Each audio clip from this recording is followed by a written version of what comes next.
So, hello everybody. Good morning. Thanks for joining me today. I'm excited to be back to working with the Boys and Girls Club. We only have an hour, so it's going to be a fast-paced hour of looking at conflict resolution, braving conflict, and I'm going to make it as interactive as possible. Looks like some of you are on your phones, but I hope it's still mobile friendly. I made an effort to make it that way. But let me know if you have any trouble.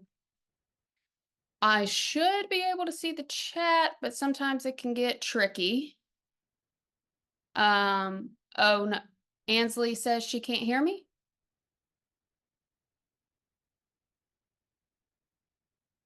Was that somebody else? Can y'all hear me?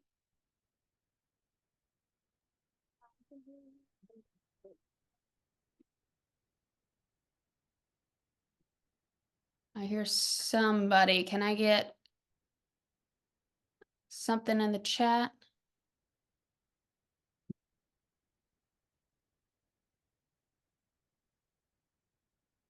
You can hear me. Okay. Okay. Um, I hope everything's good on your end, Ansley. Okay, so I'm going to introduce myself and I'll go over what is conflict, some conflict styles, factors that complicate conflict, and some strategy for reducing it. And then we can have some Q&A at the end, time allocated for it. But please, if you have questions along the way or something's not clear, jump right in and ask me. While I'll go through a presentation and I'll talk to you, I wanted to be really informal. If you have questions, feel free to pop in. I'll do my best to keep an eye on the chat.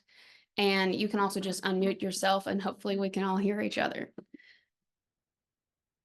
So the goal of the objectives we have for today is to learn what conflict is in its various forms and to identify how it varies by culture and individuals and to practice some techniques in reducing it. And I'll have several case studies for identifying it.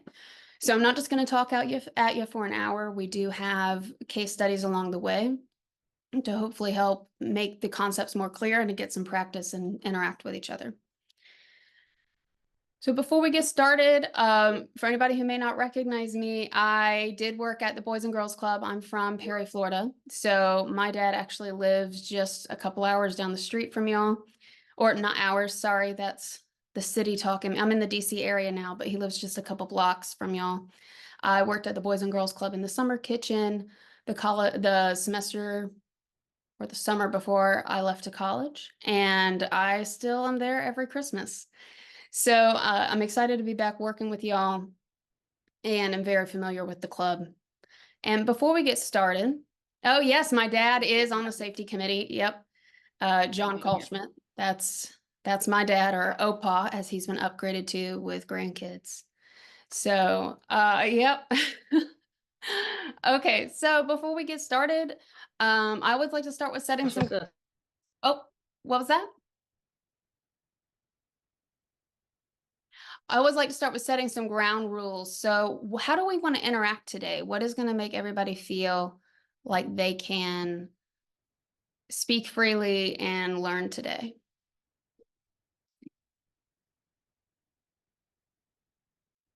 And if nobody says anything, we'll just go by my rules.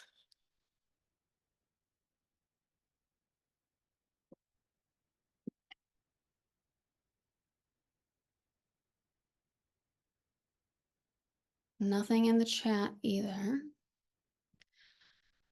Well, my suggestions would be,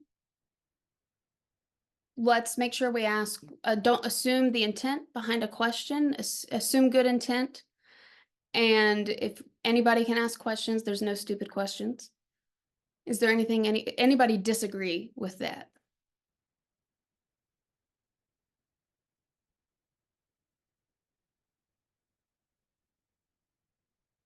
Okay, no disagreement. All right, thank you, Head Start. So we are going to start with, what is conflict? So tell me in the chat, what do you think conflict is? I don't know who's running the Head Start chat, but maybe ask in the room and then type it in. And do we have any other centers on? The rest look like individuals. You can also unmute yourself.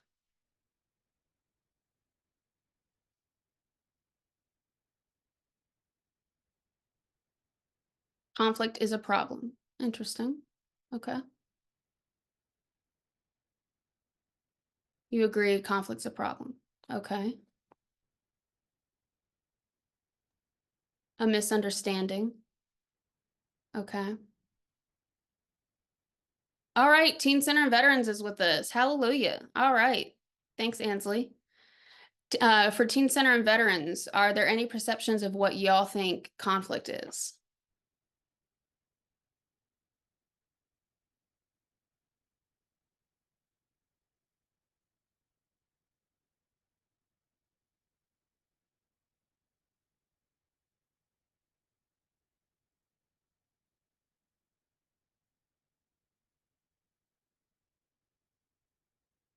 Okay, they may have lost my audio again. So conflict, it's interesting. Y'all said a problem, a misunderstanding, a miscommunication.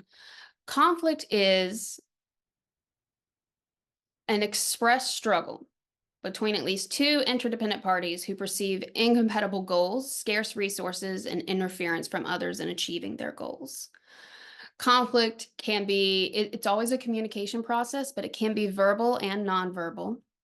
And it can be viewed as a good or a bad situation, depending on the culture that we're in. Now, y'all already said it's a problem, it's a misunderstanding, it's a miscommunication. So that already gives you a hint of in this part of the world, the US culture, we do tend to look at conflict as something that is negative. But whether you look at it as negative or positive, conflict is inevitable. Wherever you have people working together, there's going to be conflict because it's a communication result. It's the result of a miscommunication, and communication is never at 100%. Whenever you have two people involved, two plus, and it gets worse, or not worse, but it becomes harder, the more people involved, there's always going to be something that needs to be clarified later on. But conflict, since it's inevitable, whether you look at it as good or bad, when it goes well, conflict can result in increased creativity and innovation because you have to have people who disagree. You have to have people with new ideas. You have to have people who maybe say, we haven't done it this way, but let's try it. And that leads to having more creativity and innovation. It can give you a new way of looking at old problems, and it builds trust within your teams when you know how to handle it well. It can also provide a safer environment for employees to work in when they feel empowered to take reasonable risks. Obviously, y'all work with children, so you don't want to take any dangerous risks, but risks that are reasonable are things like new ideas, new curriculums, new ways to approach problems. But when conflict doesn't go well, there are some pretty severe consequences. You can have the same voices being heard and not any new people talking or any people who are maybe from more marginalized backgrounds talking. There can be a lack of trust and psychological safety if conflict isn't handled well, and you silence any different and unique new ideas that come up. There are many types of conflict, many layers, because we can even have organizational level conflict or conflict between organizations. But for the focus of today in this hour, I'm going to focus on types of interpersonal conflict. So I'm going to go over 4 types of these. And the first is affective. Affective conflict is when you just don't like somebody and you just don't get along. Something about their spirit, their presence just rubs you wrong. That's different from behavioral conflict, which is when somebody performs a behavior that another person, due to their culture, might find objectionable or inappropriate. So an example of this would be maybe somebody shows up to work wearing something that you think is inappropriate to work, but for them, they may think it's appropriate. So for example, y'all are in Florida, I'm from Florida. We tend to wear more casual clothes in Florida due to the heat. But if I wore the same outfits that I wore to work in Florida to New York, we might have a behavioral conflict. They might think I was dressed a little too casually to be at work. While if they showed up to work like that in Florida, they might overheat a little bit. The next type of conflict is a cognitive conflict. Cognitive conflict is when we have an ideology difference, when there's a difference because of something that we believe. And so this can come from cultural, political, or religious values, or even different worldviews. And this happens when there's an emotion or a feeling or an attitude of one person or one group that's not compatible with those of another. So this is when people have a clash of ideas or opinions. And then finally, we have a goal conflict, which is when an individual or a group has a different desired outcome than the others. So let's say your goal is to finish as quickly as possible, but somebody else's goal is to have a new product that nobody has ever seen before, and you're trying to work together on a group project. That would be a goal conflict. And it's a disagreement that could hopefully be streamlined, or hopefully you could choose the same goal or maybe even split into different teams. But until you address it, you're not going to be working towards the same things. So which of these conflicts, tell me in the chat or unmute yourself, which of these do you see at work?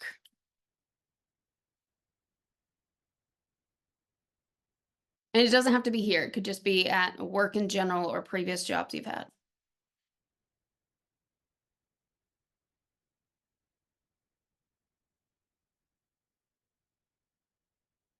Affective and behavioral. Okay, definitely. All of the above. Yeah, that's what I would say. That can all happen. Yep. Affective, goal, and behavioral. Yeah, so these are all things that can happen, and this is human nature. And I want to be really clear about that from the start. With these things happen, conflict's unavoidable. Anybody who tells you they never have conflict is lying to you. They might be a politician, to be honest. Like, there's just, all of us have conflict. It's learning the skills to handle it that make us really successful and fun to work with. So I'm going to go over what I call the conflict profiles or the conflict styles. And I'm going to tell you what each of them are, give you an example, and then I'm going to ask you what you think about them, and then give you tips on how to improve. So the first one is called avoiding. So individuals with the avoiding profile tend to dodge conflicts and prefer not to engage in confrontations. They can sidestep issues or withdraw from the situation. So an example could be an employee consistently arrives late to work, causing frustration among team members. When confronted, the manager with an avoiding conflict profile decides not to address the issue directly, hoping it will resolve itself. What do you think about this conflict profile? Any potential concerns? Or any good things?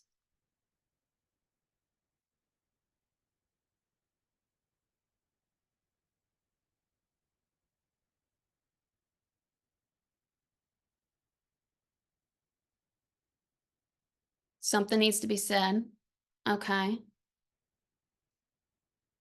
Personally, I think if my manager never told me, that would actually increase the conflict for me, because I would be irritated if you didn't tell me anything.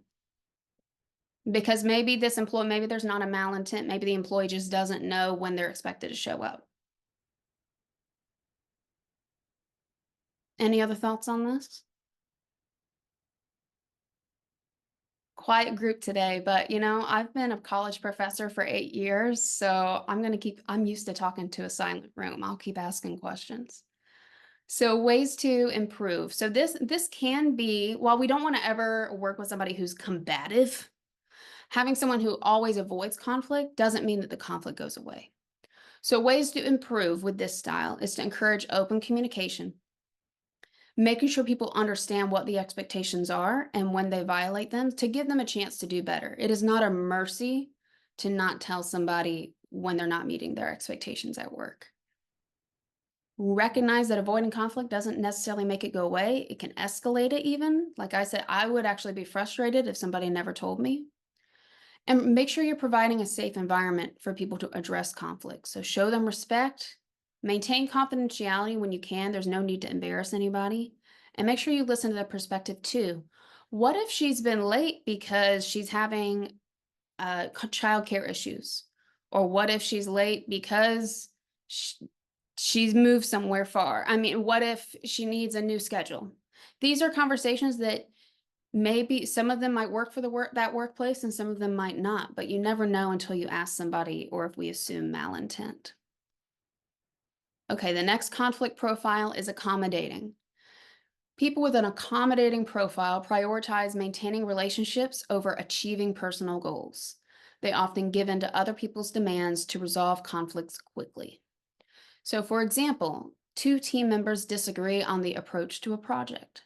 The accommodating team member decides to go along with the other person's idea to maintain harmony, despite having reservations.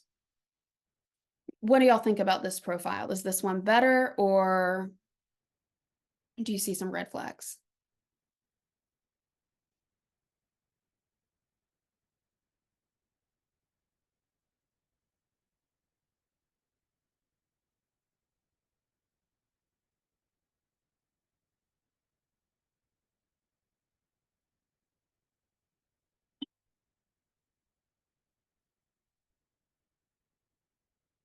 You should not just go along with it. Okay. Work together to find a solution. Okay, I dig that. Yeah, so this could be a tricky situation, right? Because it's, again, we don't want to work with someone who's combative, but especially with important work like y'all do working with children, what if there were maybe some reservations that were about safety or about their development that weren't being considered because this person's afraid to speak up? So accommodating can have good traits like working with somebody, but your opinion still matters too, and you might be seeing something that the other person would actually appreciate hearing. So remember to develop your problem solving skills. Identify common interests. Tell the other person, hey, I really like that you had this part of your idea. I just think we should also consider this part. This is what I'm concerned about. Brainstorm other options. It doesn't have to be one or the other, your idea or theirs. Try to find a third alternative and consider if that alternative meets the goals that you have that's a shared interest, so that it doesn't feel like somebody's winning or losing, that your goal, you're focusing on finding that shared goal. And reframe these conflicts not as conflicts, but as opportunities for growth and learning and finding a mutually beneficial situation, not just a win-lose. And practice assertive but respectful communication. So expressing your needs, opinions, feelings, and standing up for yourself. I put a little asterisk there because we're going to talk about later in the training that there are certain stereotypes that can influence if you're perceived as assertive or if you're perceived negatively when you assert yourself. Not everybody's perceived the same way. So it is a good idea in general. I always encourage when I work with organizational leaders to define with their teams, to work with them on what do you consider respectful behavior. So to try to be proactive instead of reactive in these situations. Because what we define as respect also varies by culture. We'll talk about that a little more in a little bit. Okay, this one, a competing conflict profile. These are individuals who are assertive and prioritize their own goals over others. They may use their power or position to win arguments. So, for example, a manager with a competing profile insists on implementing a new policy despite strong objections from employees, believing that their position of authority justifies the position. Now, we just talked about the importance of asserting yourself. So what do you think of the competing profile?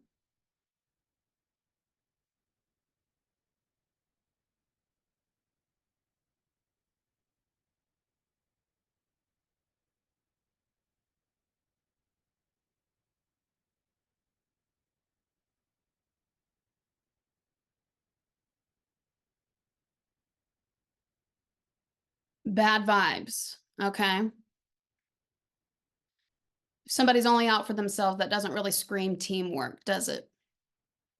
You have different perspective, my way or the highway. Yep, nobody. That is a quick way to get me on the highway. Okay. Yes, this is a kind of the other extreme, right? So if you're only accommodating and you never speak up, then they can be dangerous, right? Because then you never you don't, your ideas could, depending on the work you do, even save someone's life. I mean, does anybody want to go to see a surgeon or a doctor who only does accommodating? But then this is the other extreme, right? Of my way or the highway. And that could also have some of the, ironically, same consequences, because some people, the other ideas are never heard because you're just extorting your power over them. So ways to improve if you have a tendency to be competitive is to practice active listening. Active listening is not just listening to someone passively and just like, yeah, I heard you. If you're passively listening, you could probably repeat what somebody said back to them word for word because you're just kind of listening in the background. But if you're active listening, you could summarize what they said back to them. And why is that better? Because it shows you actually heard the message. It shows that you heard the message and translated it into your own words. So this involves paying attention to people, asking clarifying questions, and seeking to understand their needs and concerns before you make the final decision and move forward. This helps build trust with people, promotes empathy, and find mutually beneficial solutions, which is what we all want.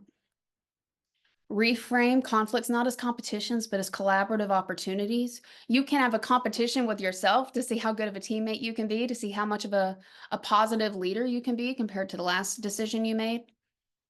And you can develop your emotional intelligence. Emotional intelligence are skills like empathy and self-regulation. Empathy helps us understand and consider other people's feelings and perspectives, but self-regulation helps us manage our own emotions and impulses during conflict. And many of us think, oh, but we're not emotional at work. But anger is also an emotion, and that is shown at work, unfortunately. And that's what happens when conflict goes negatively. Okay, this one's a little different. This one has a more positive connotation, right? Compromising. So individuals with this profile seek to find a middle ground where each party gives up something to reach a resolution. They aim for quick, mutually acceptable solutions. So for example, two employees are in conflict over taking time off during a busy period. The compromising manager suggests that each employee takes a shorter leave to ensure adequate coverage while they are still allowing them some time off. What do you think of this profile? Is this the way we want to go?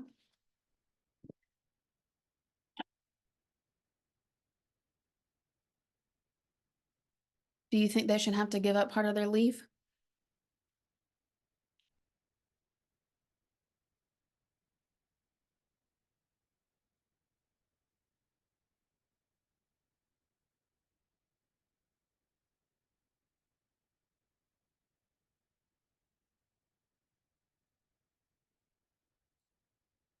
Are y'all stumped on this one? So compromising can be an effective short-term solution. Okay, Jayla says compromising for the right thing. So I like that you said that, because not every style is going to work for every situation. There's not necessarily a good versus a bad.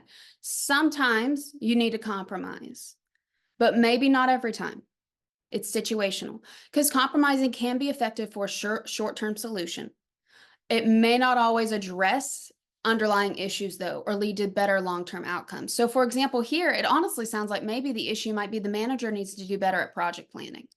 Maybe they need to better predict time off in the future before they approve two at the same time. Maybe that's what really needs to happen here. Or maybe they need to also, maybe they're short on staff and they need to think more long-term. Do we need someone else to fulfill this role if having just two employees out puts us in this bad of a position? So, or maybe the staff need to communicate better to not put in time for the same amount of time. Maybe there are just many solutions that you could have here that if you're only compromising, you can lose sight of. So ways to improve if you have this conflict style, which we can have many of them, by the way, we can fit into different ones in different situations, is that compromising may not always lead to the best solution. So recognize that and encourage people to collaborate when faced with complex issues, and to try to find a new solution instead of just reducing the wins for each person. Focus on the long-term goals and not just the short-term goals. And that's really hard at work because we're always trying to put out the fires. But if we never think long-term, we're just going to keep running into more fires. I heard someone say yesterday, I was at a client site, we got to start slow to go fast. That the planning in the beginning, it takes extra time, but later down the road, it can be worth it. And here again, it helps to be a little assertive, but also to negotiate. So some of those assertive skills and some of those collaboration skills. So compromise with yourself and learn different types of skills so that you're not always compromising and losing something. Now, this is the last profile. People with a collaboration profile. They aim to find win-win solutions that satisfy all parties, and they engage in open communication and value diverse perspectives. So the example is when two departments disagree on resource allocation. A manager with a collaborating profile brings both parties together to discuss their needs and find a mutually beneficial solution. What do y'all think? Is there anything to improve here?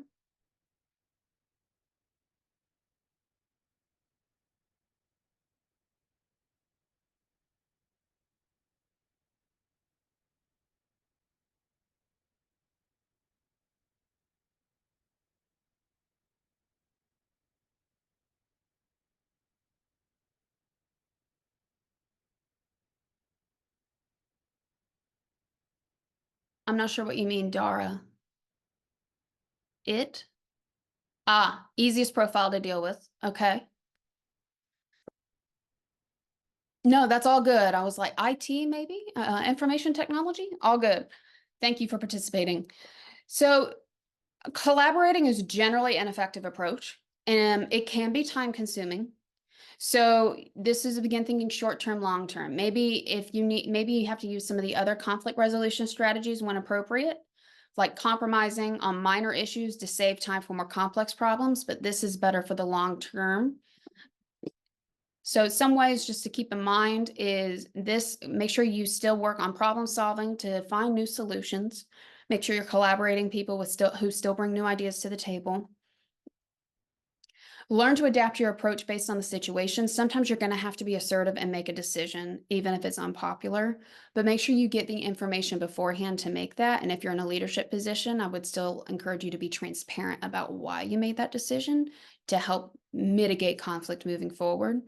And encourage others to work together to facilitate psychological safety. Psychological safety is when people feel like the safety at work to disagree, to have another opinion, or to try something new. That's what psychological safety means. So working with others and encourage them to still bring their new ideas to the table when you're collaborating, because collaborating doesn't always mean instant agreement. It just means that you're willing to find a solution together. So what are some factors that might complicate conflict? I've given you examples of conflict types and strategies to mitigate them, but what could make conflict a little stickier than the scenarios I gave you? Any ideas? I've mentioned one of them in the beginning. Difference in upbringing. I like that. Yes. Mm-hmm. Anything else?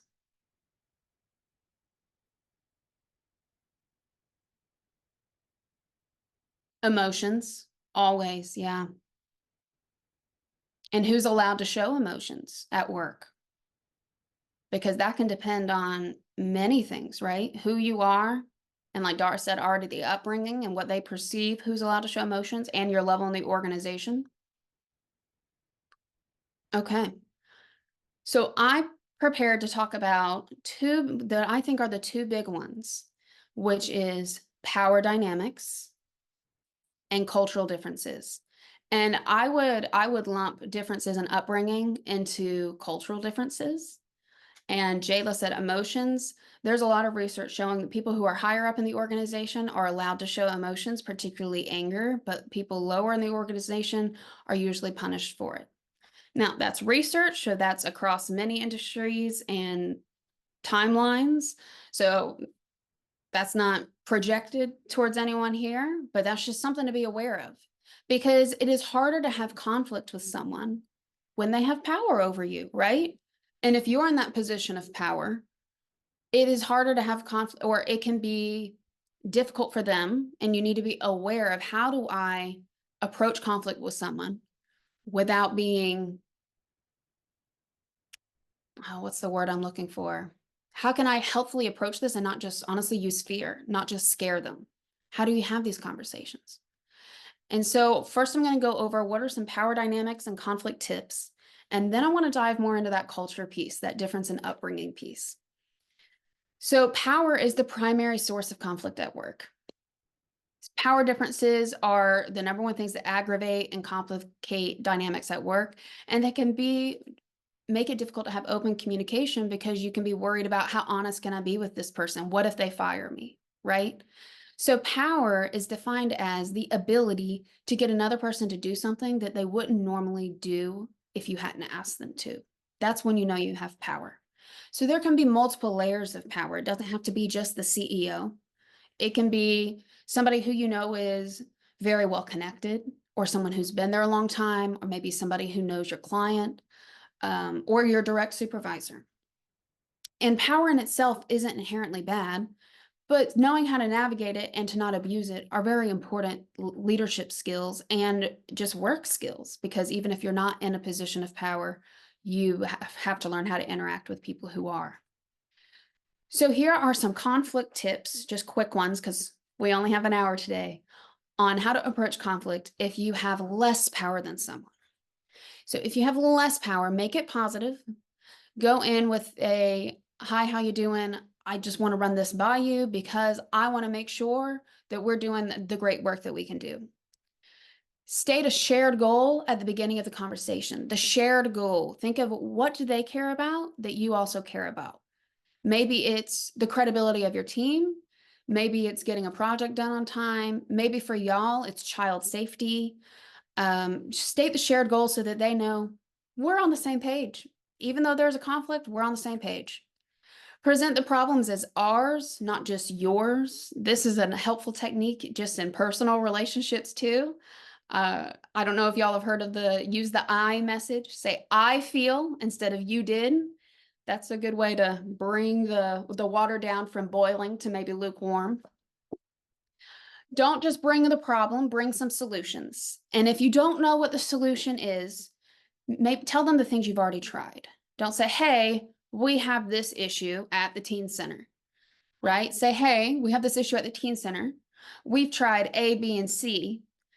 Was hoping to work with you on coming up with option D because none of them have stuck quite yet.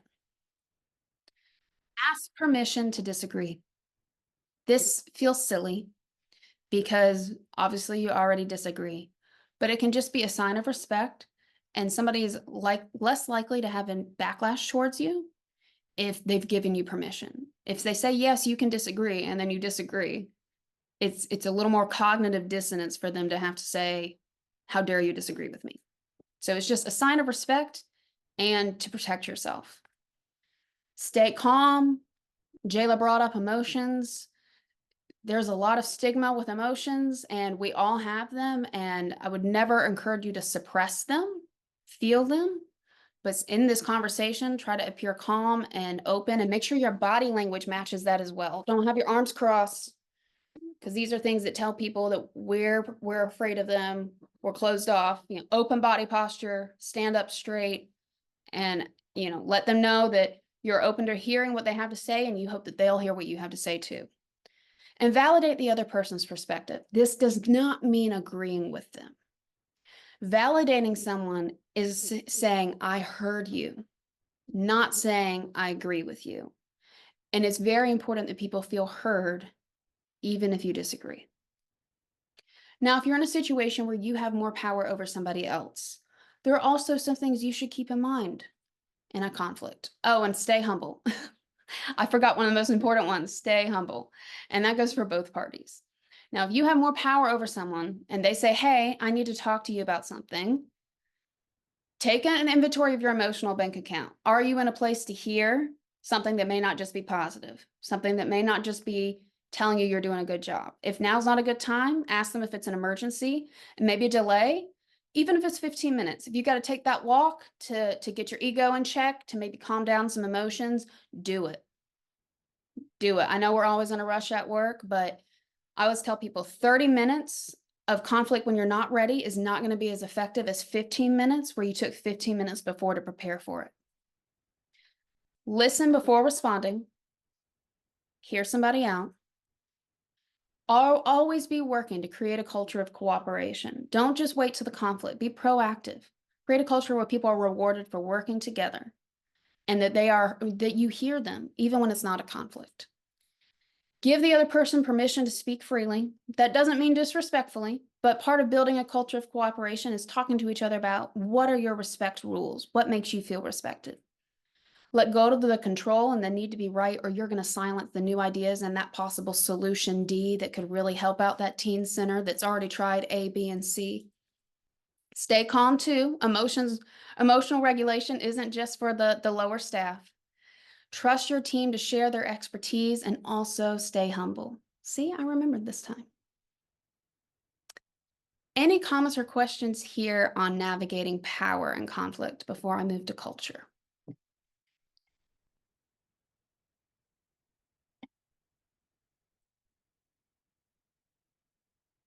Okay.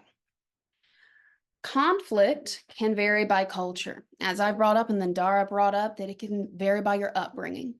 And I absolutely agree. So, as y'all know, this is our great state of Florida.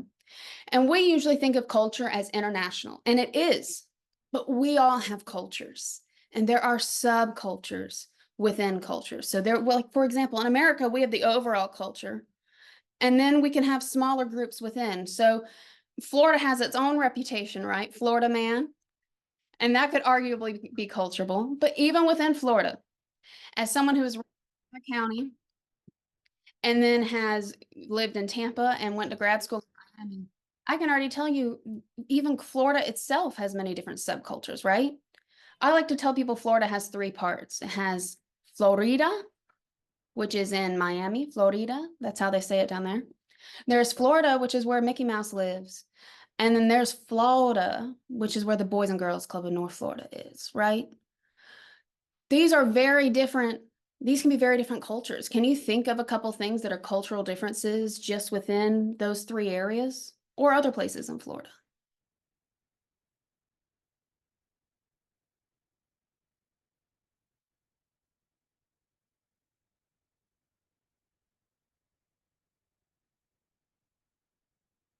Dialect and language barriers? Yes, yeah.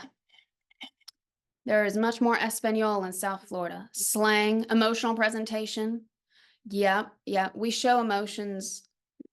Well, I would say North Florida and South Florida both show emotions more on the face, but in different ways. Central Florida, I feel like, does more emotional presentation suppression. Yeah. Yeah. So y'all are tapping into it. So there are many cultures within cultures. JLo agrees with both.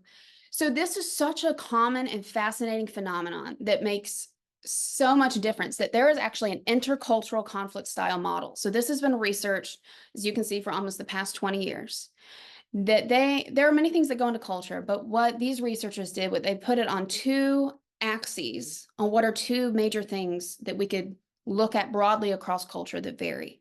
And that's, as Tracy brought up, the amount of emotion you're allowed to show. And in conflict, if you're expected to be direct or indirect. That's a big one for me. I'm used to being very direct. I have learned as I've moved up higher in organizations and worked in different places like with the federal government or in elite academia or in consulting companies, that some of them expect you to talk around the problem, which is not as common in my perception and what I grew up with in Taylor County. So there's so much research on this that they have actually looked at different groups around the world and where they fall on these quadrants. So the engagement style, for example, they're direct and they show emotions. The discussion style, they're still direct, but they don't show as much emotion. The accommodation style, they don't show emotion and they speak indirectly. And the dynamic style, they show emotion, but they still speak indirectly. Where do y'all think you fall on this quadrant? Either in your families, in the county, in America? What do you feel like you see the most? Then there's not a right or wrong answer. None of these are good or bad.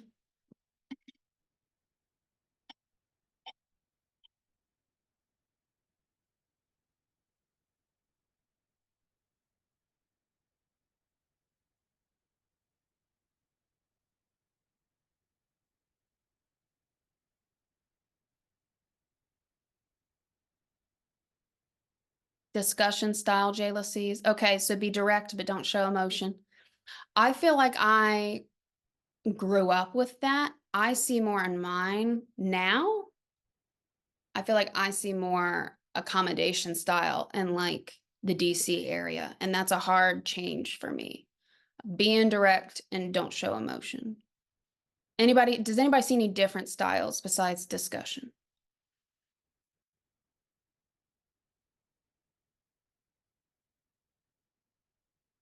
Or everybody sees discussion so far? Okay. It's interesting y'all say that because that is considered by the research, that is considered to be the most common among European or Euro-American groups. So white groups, discussion style, which is direct but emotionally restrained. In my research, I've researched social class differences at work, and I would argue there's a class difference here of when I've interviewed people who were Black and white women and men from low-income backgrounds. They had a harder shift from, they said they were allowed to be more direct in more blue-collar jobs, but they were expected to be more indirect in white-collar jobs. So I think there's some nuance here. But in global research on this has shown that typically European and white Americans tend to adhere to more discussion style. Asians tend to adhere to more accommodation style. Middle Eastern is more dynamic, and then African American and Latin American Hispanic tends to have more engagement style. Now, this does not mean that every single person who is associated with those communities adheres to those styles. We can't just put people in 4 different boxes. That's not what this is about. Rather, this is intended to be a reminder that our approach to conflict and what we are raised with is not the only approach to conflict. And that we should always ask people, how do you want to communicate? What makes you feel comfortable? And a really good book that I've read on this is called We Don't Talk About That at Work by Mary Frances Winters. And if this is interesting to you, I really recommend it. It's a very accessible book. It's not a textbook, I promise, but she talks about a lot of this research and how it applies and tips for asking people, how do you want to communicate? Because what we want to do is recognize what our cultures are so that we can recognize what other people's cultures are and realize that not one is better than the other, but find a way to cross-culturally communicate. So let's think of an example here. I have another case study for you. During a team meeting, Alex directly states that the current project is behind schedule and asks for an explanation. Jamie, who is responsible for the delay, becomes visibly upset and responds indirectly, saying there have been some challenges, but they're working on it. What do y'all think's going on here? How might Alex and Jamie's communication styles be influencing this interaction?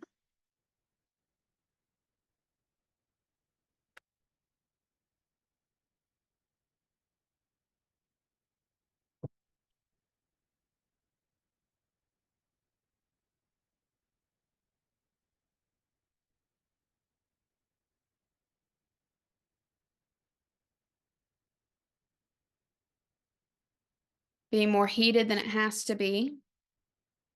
Maybe, but I'm going to pick on Dara a little bit if she's still there, because she said it depends on your upbringing. Do we think Alex and Jamie were raised the same way? Do we think Jamie's more emotional? So maybe Jamie's been allowed to show emotion, but he's also been told to be indirect. While maybe Alex has been raised to be very direct, and he's not trying to be mean, but he's wondering why Jamie seems so upset about it. So if they have a conversation about how do you like to receive feedback, or what makes you feel comfortable when I have a conflict, that might help go a long way. And it's always better to do this before a conflict, but if you're already in this situation, it can be helpful to just take a pause and say, Jamie, I wasn't trying to get on to you. I just want to know what's going on and see how I can help. In my culture, we're very direct. How would you like to proceed? And Jamie's going to have to say what he's comfortable with, and also assert that what he feels comfortable with, and he still has to be accountable, right? He has to talk about why the project is behind. What do we think are some benefits or drawbacks to communication styles in this situation? Do we think just someone's right and wrong, or do we think each has good and bad?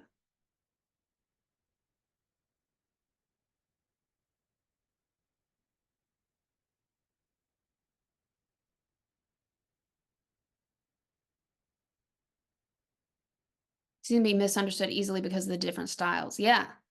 So they need to take a beat and talk about how they want to communicate. They need to set some ground rules. Yes, the groundwork wasn't laid. They need to start some ground rules. That's why I started at the beginning. What do we want with some ground rules, right? They need to decide what their respectful form of communication is for them. And how could they communicate to better understand each other and resolve the issues?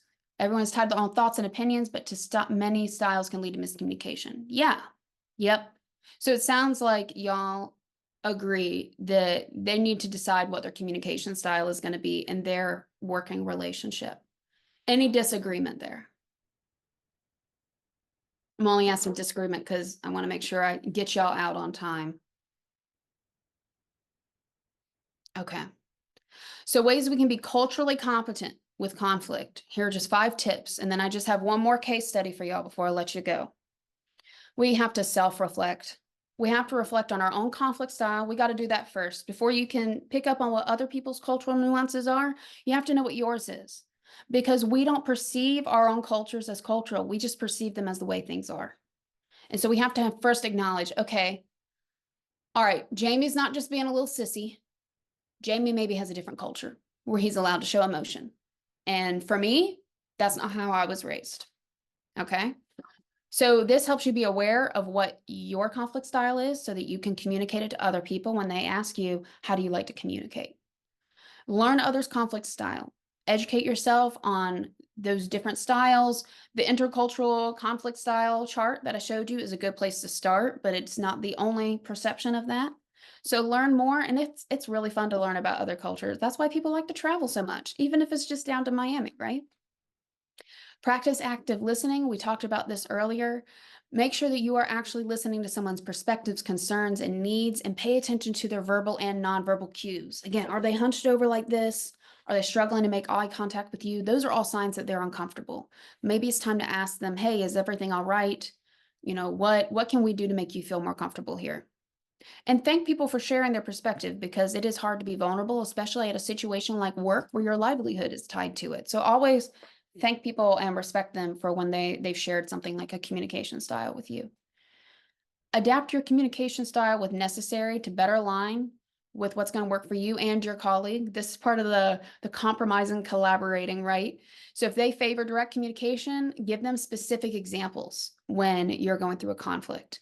And hopefully in mutual respect, hopefully they respect your conflict style as well. And seek to understand cultural differences, build relationships with people, learn more about them and their culture and their background. But you have to build that trust first before people will tell you anything personal. So always remember that no means no. And if somebody says this makes me uncomfortable, to stop. You don't just shake hands with someone and say, by the way, what's your cultural background? That can feel discriminatory at the beginning, but just note things along the way and make sure you ask people, how do you like to communicate? Because just those little nuances build the trust to learn more about people, and you'll work better with them. All right, last case study. Olivia, a senior program manager at a nonprofit organization, focuses on education, is leading a project team that includes a new team member, Michael. During a meeting to review the project's progress, Olivia directly points out several issues with Michael's work and suggests improvements. Michael, who's from a cultural background that values indirect communication, feels embarrassed and becomes defensive, stating that he followed the guidelines that he was given. Later, in a private conversation with another teammate, David, Michael expresses his frustration, saying that Olivia's feedback was harsh and that she was being overly critical because she assumes that men are less capable than women in the nonprofit sector because it's predominantly female. David, who's aware that there's a gender stereotype in the nonprofit industry, is unsure of how to respond. How might this gender stereotype be amplifying Michael's perception of the situation? And what are the consequences of this stereotype? What do y'all think?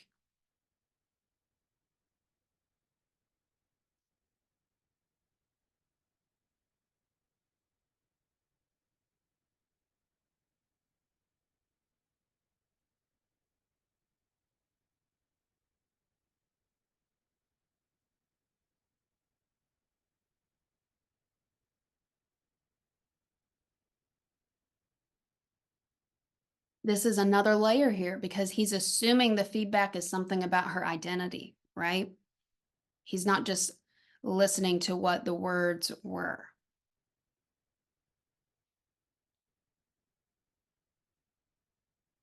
Oh, I think this one scared everybody.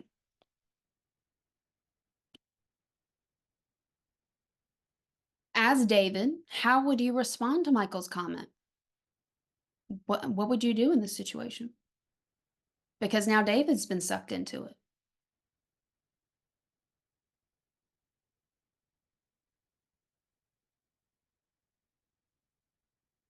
Redirect. Okay. So not focus on what he said. Try to find something else. Remind him to reassess his subconscious biases. So you'd address it head on. Okay. Yeah, so those are both techniques of bystander intervention, either redirecting or confronting based on how safe it is for you. Acknowledge the stereotype, but not assume that this is the cause and redirect to speak with her. Great. Okay. Y'all already have those conflict building skills, conflict resolution. Yeah. Those are all what we would call bystander interventions. Redirecting, addressing, and Tracy kind of did a combo. How could Olivia and Michael's communication styles be influencing this interaction? Is it just a gender difference? Is it just a gender stereotype? Or is there also that other communication style conflict there as well?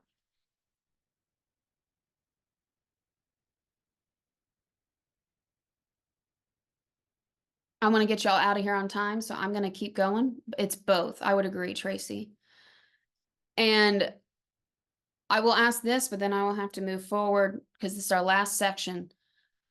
This isn't related to BGC. You don't have to say anything out loud, but have you witnessed any other stereotypes do you think could influence conflict or what someone perceives of conflict?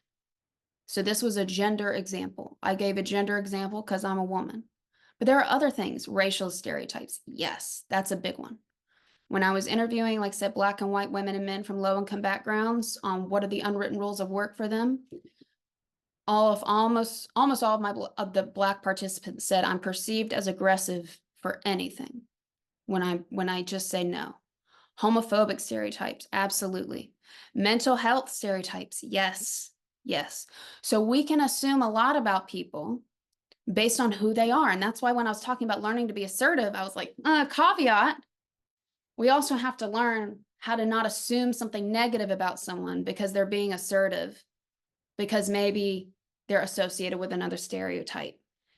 And so that's why I want to end this with talking about stereotypes and conflict, because I don't just want to paint a rosy picture of just do these things, these 5 things, and you'll have no conflict. That's not true. We're always going to have conflict. But to really work through conflict, we have to also be aware of how our brains work with stereotypes and conflict. So there are 4 different types of cognitive processes in our brains that we will fall into if we don't actively push against them. We all have them. Biases. Biases are mental shortcuts that our brain takes to try to make sense of the world. And this can be influenced by many things. And these biases can be quick judgments that have us make assumptions about people. So, for example, we can have selective perception. So this can be, oh, I'm sorry. I think, is my screen showing right for y'all? Okay. Sorry, it just blanked from me for a second. So we can have a bias that we can think, nobody can do this but me. That's having a bias about your own abilities versus everybody else's. So a bias could be, I think that people who drive red cars always speed. And when you have a bias, that means that you are maybe never going to interact with someone who has a red car, or maybe you pull over. Now, that's a silly, not workplace example, but you can think of maybe it prevents you from hiring someone. If, like Michael, was it in the previous case study, if he thinks women are always going to think less of him, then maybe he doesn't hire women when he's put in that situation because he has that bias. There's a stereotype, which is a broad oversimplification about a particular group of people. And our brains do this. It creates shortcuts because it's easier. Our brains are lazy. It's not trying to expend energy when it doesn't have to. When you meet somebody and you assume something based on their identity, and that can be due to their age, due to their gender, their race, mental health, their sexual orientation, anything. And this is, again, a perception where we put someone in a group and then we have a bias. And maybe that's things like not reviewing the positive things of someone's performance because you already have a stereotype that you think they're less smart than you, so you only focus on the bad. Selective perception is when we only notice things that we want to notice, and we ignore things that don't fit with our ideas that we already have in our head. So if you don't like people who drive red cars, Maybe you think they all speed. You only notice a red car when it's speeding and you don't notice all the other cars that are speeding as well. Or you don't notice when you see a red car and it's not speeding. And when you're at work, this can influence a lot of things. Like maybe you only notice when the employee you stereotype as being less smart because maybe they have a mental health stigma, that you only notice when they mess up and you don't notice when they do well. And perceptual defense is when somebody gives us feedback and we just reject it. We only focus on the things that don't make us uncomfortable. So if somebody says, hey, I'm in a wheelchair and it's hard for me to get around in this workplace, well, the perceptual defense is, no, I don't have to worry about that because we have a ramp outside. It doesn't matter in here. It's putting anything out that makes you feel uncomfortable, and that's not going to put you in a situation that's a good place to work. So I know we're wrapping up here, and I know that I just covered a lot. So I made this information sheet, which I already sent to Emily, but I can resend, on things to focus on, what I call the FAIR Talk acronym, so that we can focus on being aware of all those biases that I just talked about and how they influence our conflict or our perceptions of conflict. So foster self-awareness, actively listen and openly communicate, identify and challenge your assumptions, respect different perspectives, take a more balanced approach, address specific behaviors, lead impartial conflict mediation, and keep assessing and improving. And I know that we are at time, so I won't keep you, but just to summarize, for conflict resolution, recognize avoiding conflict doesn't make it go away. Practice active listening and open communication to help learn new techniques.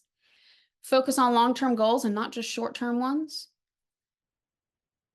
Reframe conflicts as opportunities for growth and development, and remember that not every path forward has to be your idea. Support others too. Reflect on your cultural communication practices and learn more about others, and reflect on any biases you have and how they mold your interactions at work. Well, if you want to catch me around Christmas time, I'll be right down the street. I've enjoyed this hour with y'all. Thank you for participating. I know that I had you sit in silence there for a little while, but I really appreciate it. If you want to get in touch with me, my information is on the screen. So thank you, Jayla. Thank you, Tracy. So good to see everybody. And I will get this recording to y'all as soon as I finish downloading.